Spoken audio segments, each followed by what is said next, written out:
দুইজন ব্যক্তি কৃষ্ণ কৃপা পাবে না। দুটো কারণে জীব কৃষ্ণ কৃপা বঞ্চিত হবে, কৃষ্ণ পাবে না। সেই দুটো কারণ হলো জিহ্বার লালসাই যে ইতি উতি ধায়, জিহ্বার লালসাই যে ইতি উতি ধায়, শিষ্ণ উদর পরায়ণ কৃষ্ণ নাহি পায়। যার জিহ্বার লালসা আর যার কাম বেগ দমন হয়নি, এই দুই ব্যক্তি কোনো কল্পেই ভগবান পাবে না।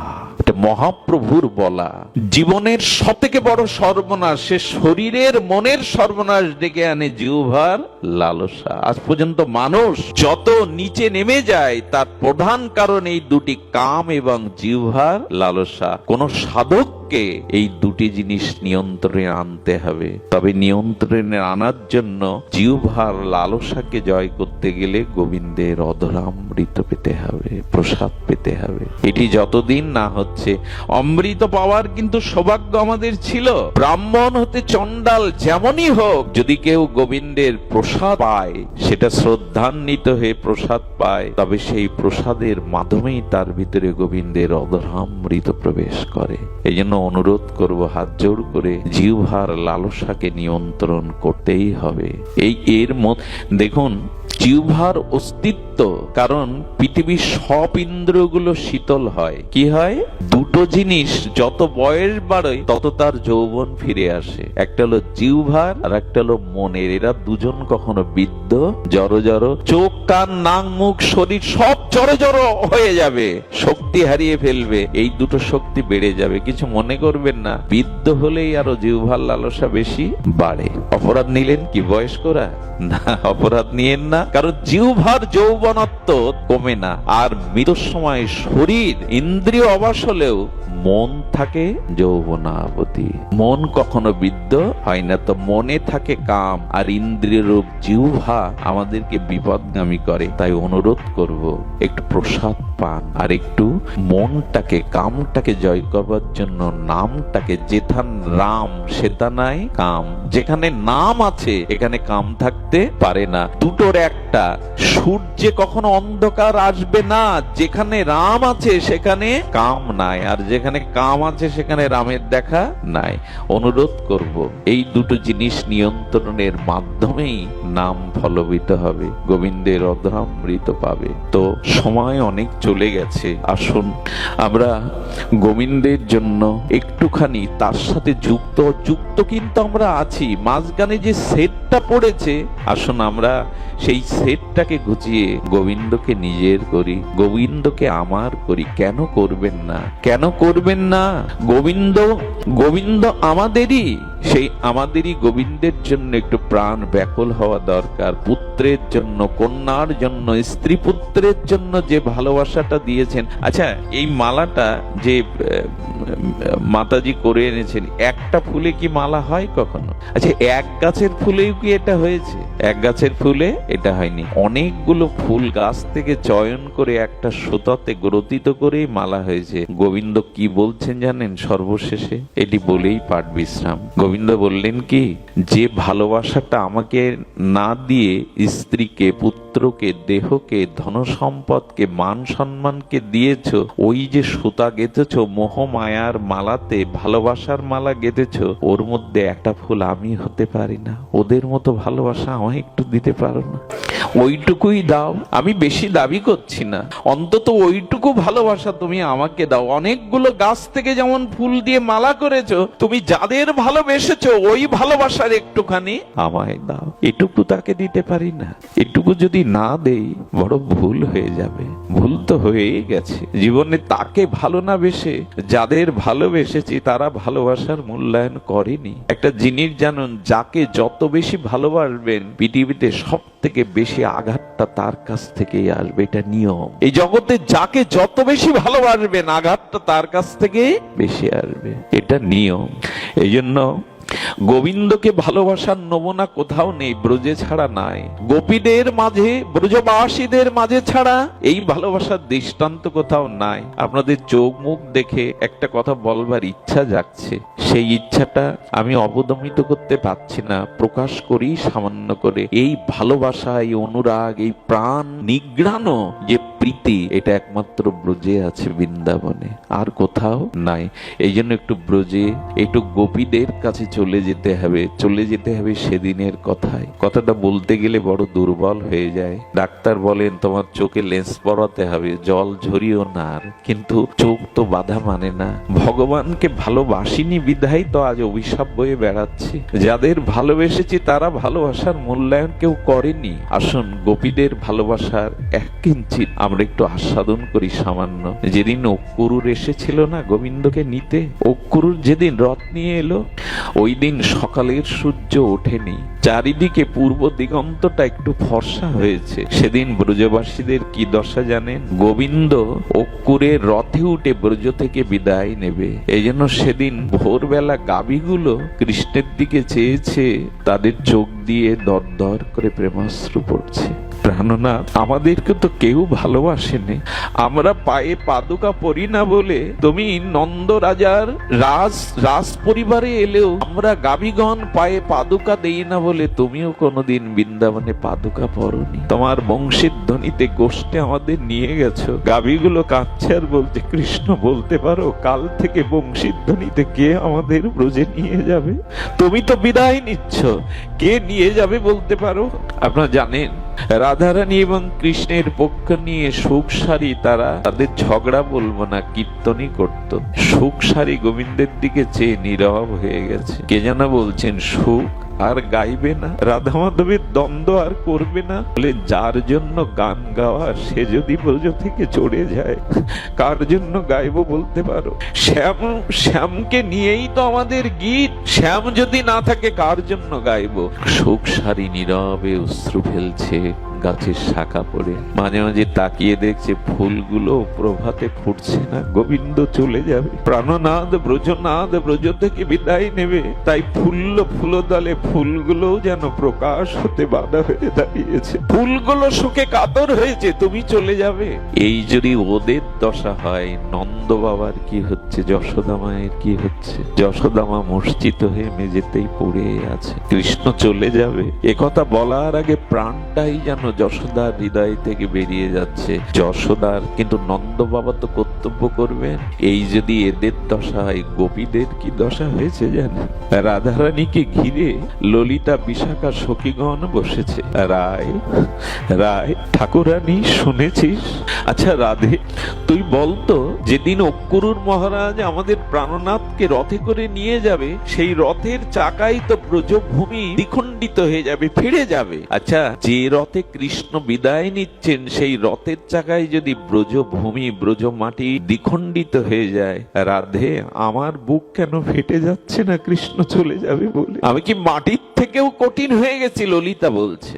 বিপক্ষা চন্দ্রাবলী মালা গাচ্ছিল কৃষ্ণের জন্য। পদ্মা গিয়ে বলছেন, কার জন্য মালা গাচ্ছিস চন্দ্রা? কার জন্য মালা গাচ্ছিস? যার জন্য গাথা মালা সে তো আজ অক্রুরের রথে চড়ে বৃন্দাবন ছেড়ে চলে যাবে। মালাটা খসে পড়লো। যার জন্য মালা সে যদি চলে যায়, কার জন্য মালা গাথা? কিভাবে অনুরাগে ভালোবাসলে এই অনুভূতিগুলো জাগে? গোপীগণ এক জায়গায় বলছেন, না আমরা কৃষ্ণকে যেতে দেব না। ললিতা বিশাখা সমস্ত শোকে বৃন্দ ব্রজ সুন্দরী ততিগণ একত্রিত হয়ে বলছে, রাধা তুই নীরব কেন? রাধা তুই নীরব কেন? তুই বল। আমাদেরই তো সর্বস্ব দেহ মন তাকে দিয়েছি, তবে আজকে কেন তার যাওয়ার পথে বাধা হয়ে দাঁড়াবো না? চল সকলে মিলে তাকে যেতে দেব না। আর এক গোপীগণ তখন বলছেন, তা হয় না, আমরা কুলবধূ, আমরা কারো ঘরের বধূ। আমাদের শ্বশুর কুল গুরুজনরা কৃষ্ণ বিদায়ের জন্য ওইখানে গিয়ে দাঁড়িয়েছে। তার সামনে যদি আমরা কুল ধর্ম ত্যাগ করে, লাজ ধর্ম ত্যাগ করে, দেহ ধর্ম ত্যাগ করে, বেদ ধর্ম ত্যাগ করে কৃষ্ণের চরণ জড়িয়ে ধরে বলি যেতে দেব না চোখের জলে, এটা আমাদের সংসার ধর্ম, গৃহ ধর্ম, কুল ধর্ম নাশ হবে। আর এক গোপী তখন কেঁদে বলছেন, কুল নিয়ে কি করবি, মর্যাদা নিয়ে কি করবি? সব যখন অন্তরে অন্তরে তাকে দিয়েছে, আজ আর বাইরে ঢেকে কি করবি? সব তাকে দিয়ে আসি, চল। কুল মানশীল দিয়ে কৃষ্ণ পাওয়া যাবে না, এগুলো ত্যাগ করেই চল। লজ্জা, ঘৃণা, কুল ধর্ম, দেহ ধর্ম খুব সোজা কি এগুলো ত্যাগ করা? কে কি ভাববে, কে কি বলল, এই কুলধর্ম সব ত্যাগ করে চল, কৃষ্ণের চরণ জড়িয়ে ধরে চোখের জলে পথ পিচ্ছল করি যাতে রথ যেতে পারে না। বললেন ঠিকই বলেছি, লজ্জা নিয়ে কি হবে? যেদিন রাস রজনীতে ব্রজসুন্দরীগণ এসেছিল বংশী বটে না, কৃষ্ণ তাদের ধর্ম উপদেশ দিয়েছিল, তোমরা কুলবধূ, পরের ঘরের নারী, তোমাদের কুলধর্ম আছে, স্বামীকে পরিত্যাগ করে এই গভীর নিশীথে কেন এসেছো পর পুরুষের কাছে? ফিরে যাও, ফিরে যাও তোমরা। ললিতা সখী যে কথা বলেছিল বড় মার্মিক কথা বলেছিল, তুমি অন্তত পথ চিনিও না। শোনো শোনো কৃষ্ণ, যারা পথ চেনে না তুমি তাদের পথ চেনাও। আমরা জীবনে পথ চিনেছি যে কোথায় আমাদের যেতে হবে। আমরা চিনেছি একমাত্র পথ তোমার চরণে আসা, আর তো কোনো পথ খোলা নেই। তোমার চরণের আশাটাই জীবের একমাত্র পথ। আমরা পথ চিনেছি, যারা পথ চেনেনি তুমি তাদের বলো পথ চেনানোর কথা। কি মার্মিক কথা! কৃষ্ণ কত পরীক্ষা নিচ্ছেন। তোমাদের গৃহ ধর্ম আছে না, পতি আছে না, তোমাদের দেহ ধর্ম আছে না, বেদ ধর্ম আছে না? বললেন তুমি তো বলেছো প্রাণনাথ, তুমি তো বলেছো সর্বধর্মান পরিত্যাজ্য মামেকং শরণং ব্রজ, সবকিছু পরিত্যাগ করে এক আমার চরণ শরণ নাও। তুমি দ্বিতীয় কথা কেন বলছো? তুমি তো বলেছো সব ছেড়ে তোমার, আর তাতে যদি পাপ হয়, শোনো তুমি তো বলেছো অহং তং সর্ব পাপেভ্য মোক্ষায় মাশ্চ, সমস্ত পাপ তুমি দূর করে দেবে যদি সব ছেড়ে তোমার চরণ আশ্রয় করা যায়। গোপীগণ কি করেছে জানেন? গোপীগণ সব কুলধর্ম লাজ ধর্ম পরিত্যাগ করে তারা উন্মাদিনীর ন্যায় ছুটতে ছুটতে রথের সামনে দেহটা লুটিয়ে পড়েছে। অক্রূর, যদি গোবিন্দকে নিয়ে ব্রজ থেকে যেতে হয়, এই বুকের উপর দিয়ে রথের চাকাগুলো নিয়ে যাও, কারণ যাকে নিয়ে যাচ্ছ সে আমাদের দেহ না, সে আমাদের প্রাণ। দেহে থেকে যদি প্রাণ চলে যায় দেহ তো বাঁচবে না।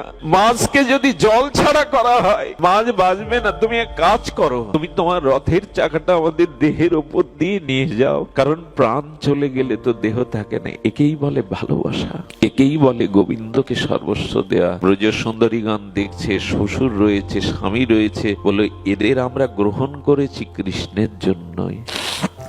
কিন্তু গোবিন্দ কি করলেন?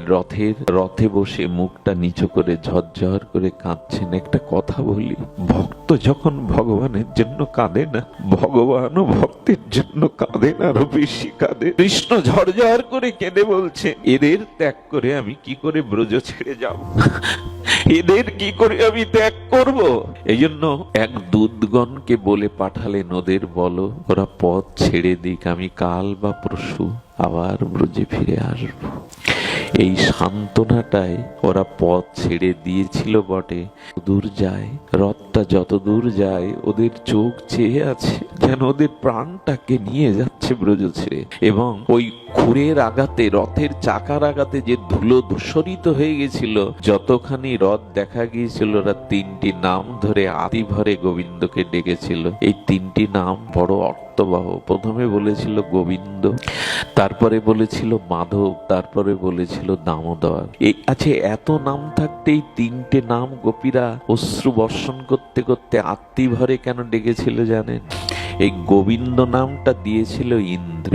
ইন্দ্র যেদিন সপ্তদিন বাদল বৃষ্টি দিয়ে ব্রজবাসীদের মারতে চেয়েছিল, কিন্তু ব্রজবাসীদের তো কিছু করতে পারেনি, তখনই ইন্দ্র ধ্যানের দ্বারা জেনেছিল ইনি আমার ইষ্ট দেবতা। তাই চোখের জলে ইন্দ্র গোবিন্দের চরণ ধুয়েছিল। সেই জায়গাটা গোবিন্দ কুণ্ড নামে খ্যাত। আজও আছে বিরল এই স্থান। যাওয়ার সৌভাগ্য হয়েছে কয়েকবার। গোবিন্দ কুণ্ডে যাবেন যদি বৃন্দাবনে যান। ইন্দ্রের চোখের জল আর সুরভি গাভীর দুগ্ধ দিয়ে গোবিন্দের পাদ স্খলন করেছিলেন, সেই জলটাই গোবিন্দ কুণ্ড হয়ে যায়।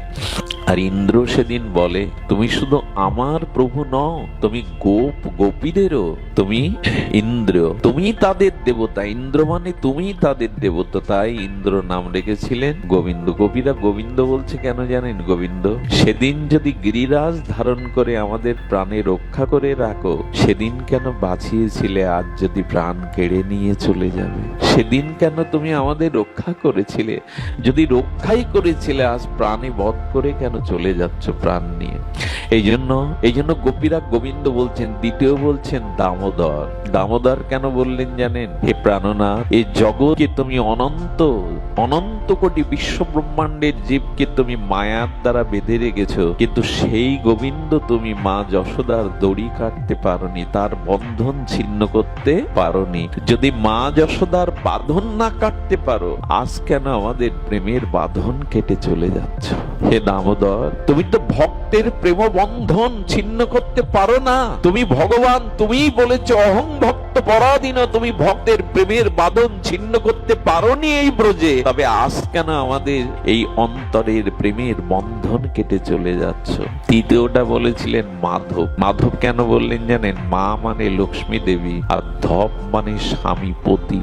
আমরা জানি লক্ষ্মী দেবীকে তুমি কখনো ত্যাগ করনি, তুমিও তো আমাদের পতি, সর্বস্ব তো তোমায় দিয়েছি দেহ মন প্রাণ, তুমি কেন ত্যাগ করে চলে যাচ্ছ? লক্ষ্মী দেবীকে তো নারায়ণ চরণ ছাড়া করে না। এই আত্মীটে গোপীগণ ডাকতে ডাকতে ওখানে মূর্ছিত হয়ে পড়লো। যখন রাধারানী সহ সবাই মূর্ছিত হয়ে পড়লো, চন্দ্রাবলী এসে কি বলেছিল জানেন? চন্দ্রাবলী বলল, গো কৃষ্ণের দিকে আর তাকিয়ে কেঁদো না, কৃষ্ণকে ফেরাবার চেষ্টা করো না, কৃষ্ণ আপনি একদিন ব্রজে আসবে, যদি বাঁচাতে হয় তবে রাধারানীকে বাঁচাও।